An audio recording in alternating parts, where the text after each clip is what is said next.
Ready.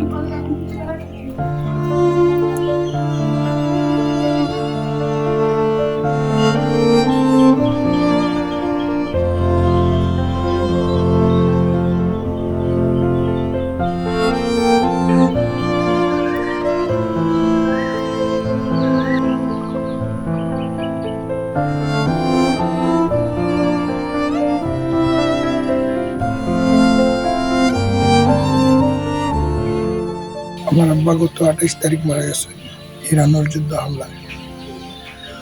আমার আব্বার গত মাস ও মাসের 9 তারিখ আমার আব্বা আইসে। তো আমার আব্বারে আমি দাফন দিছি, জানাজা করছি।